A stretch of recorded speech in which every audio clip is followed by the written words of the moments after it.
what's going on. It's Wednesday and I'm filming this. Ha! Fuck you. I told you I'd be on time this time. Getting right on into it.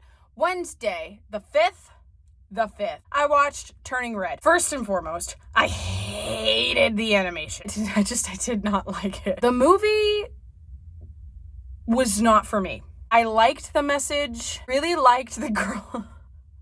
The girl with who wore purple and had bangs. She's me.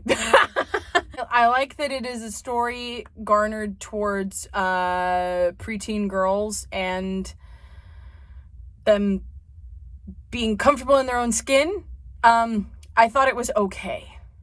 I don't know why everyone was up in arms about the period thing when they were, which this didn't bother me, but they were saying stuff like he's so sexy in a Disney movie. That's where my concern would have been. On the 6th, I watched Descendants, The Rise of Red. The scene with Cinderella and Prince Charming at the very beginning, it seemed forced. What was going on with their child's hair? I couldn't even tell you her name. Why is Rita Ora British when she's older, but she's American when she's younger? The songs aren't that great. The only Descendants movie I really and truly liked was the second one. So, whatever. Mid. The 7th, I watched Metropolis. Yes, the black and white silent film from 1927. Recommended to me by my cousin, who took a film class. That's cinema. There's a reason they show it in a film class. It was on YouTube, and all of the comments were just saying, this still seems pretty relevant now. And these comments were from 2025. It's a good movie if you can power through it. It's 2.5 hours long. It's completely silent. But I feel like in order to appreciate a silent film, you also just need to be able to appreciate art and acting as an art. Because I feel like to appreciate a silent film, you really need to appreciate the craft that is performance art. That goes beyond just being a fan of movies. The set wasn't that great. It was 1927. The effects weren't that great. They looked like they were, I don't know, made in a PowerPoint presentation. But as long as you have good storytelling and good acting, honestly, you don't even need good acting to tell a good story, you know? It's a good film if you're open-minded. And the plot was very good. It was very nuanced. It was well established. On the 8th, I watched Mona Lisa Smile. It was so good. There are so many hard hitters in that cast. And the storyline even now in a post-Roe v. Wade, post-Donald Trump's second election America, it's very dystopian. It is set in the 50s, which was a very dystopian time in general, honestly. But it is a beautiful film. It's about opening your mind to a narrative you would have never expected yourself to open yourself up to, and learning how to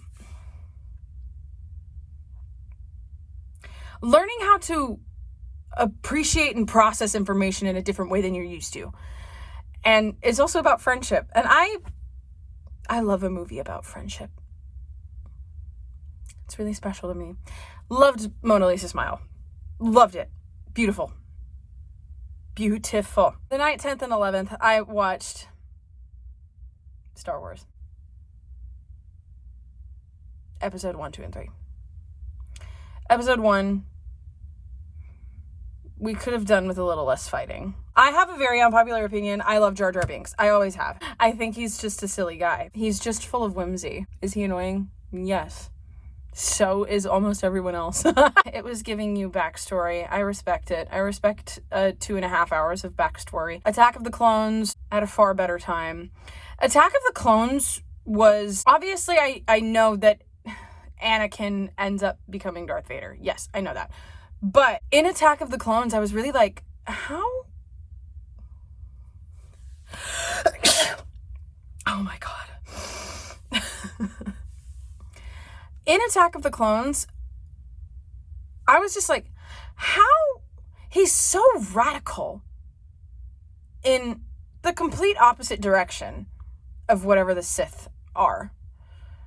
But then even they raise the question of there's not that much of a difference between good and evil, just the way they go about getting what they want. I didn't even realize that until I'm talking right now. Like, I get it, they were bringing up the question of there's not that much different between good and evil, but my God, it's such a stark shift. Anakin's whole thing is just like he wants to bring people back from the dead. He wants to live forever.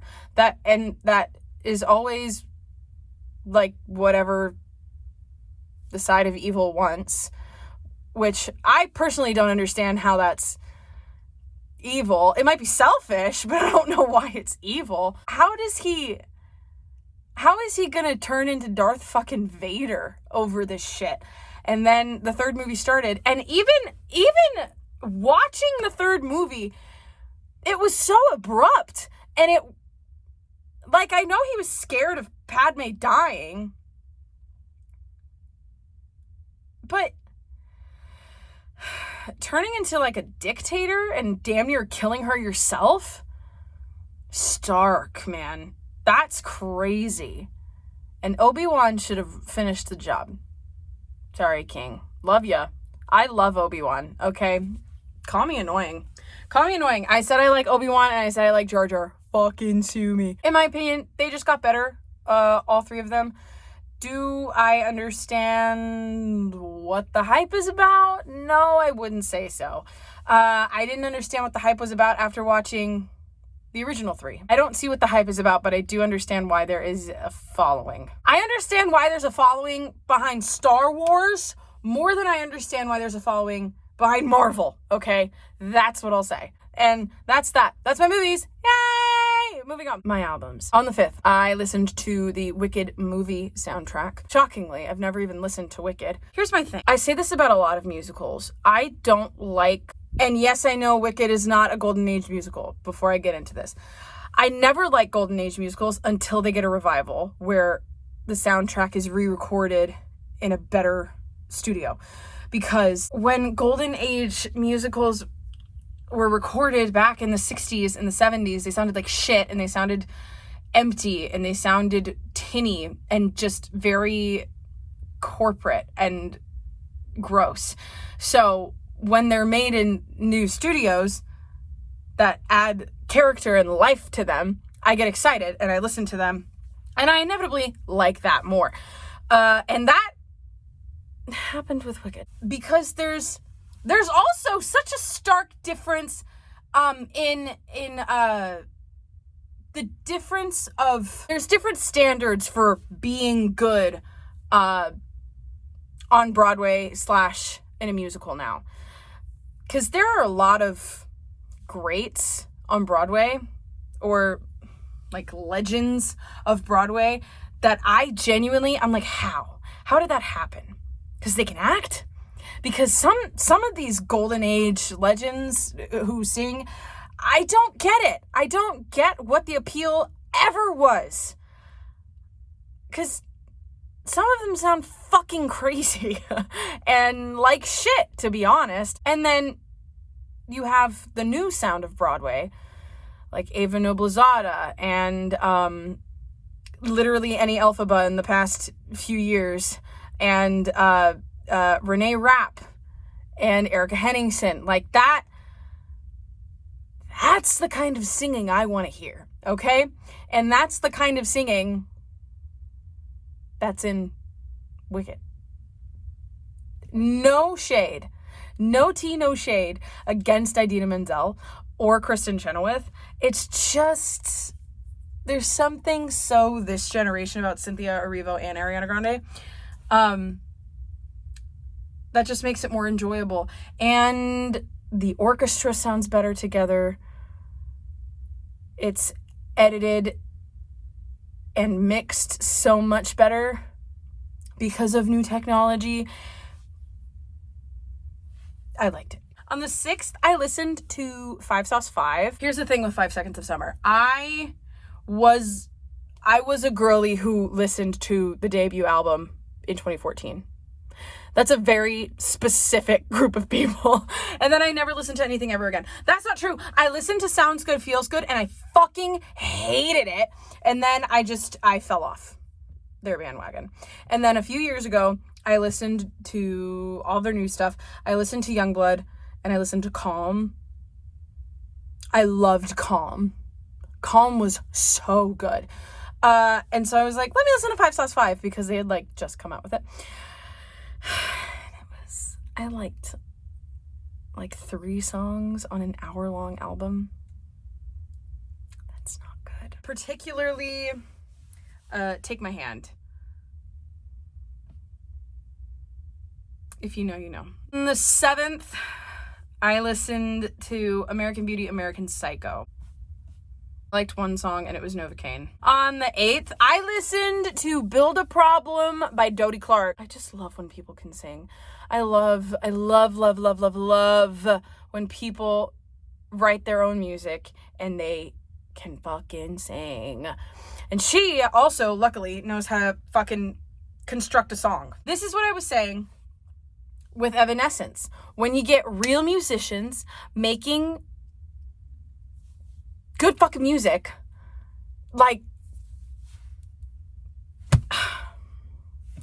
if I was making these videos when I listened to Hit Me Hard and Soft, oh god, I could do a 20-minute video just talking about that album. Like, I love when musicians are musicians.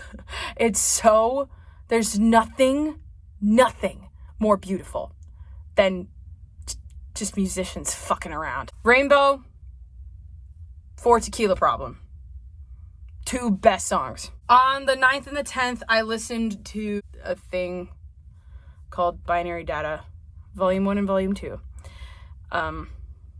Whatever you think Binary Data would sound like on a synth piano, that's it. It was fun. It was very stimulating. You can listen, like, no thoughts, head empty, background music. And then on the 11th, I listened to Flash Forward by the Renegades. Thank you, Abby. I will say I didn't really like it. I liked 4 songs. Mainly the opener, Underground, and another song called Never Enough. I have no book update for you. Sorry. I am not sticking to my 1 book a week, unfortunately. It's okay. But I'm on top of my movies again. I'm back. I'm fucking back. This week was good. This week was probably the first week. I'm content. I'm not completely pleased, but you know, I still have not had a chance to see Lovebot. I want to go this week. Hopefully I can talk somebody into going with me. Hopefully. That's it, chat. Thanks so much. I'll see you on Thursday. Goodbye.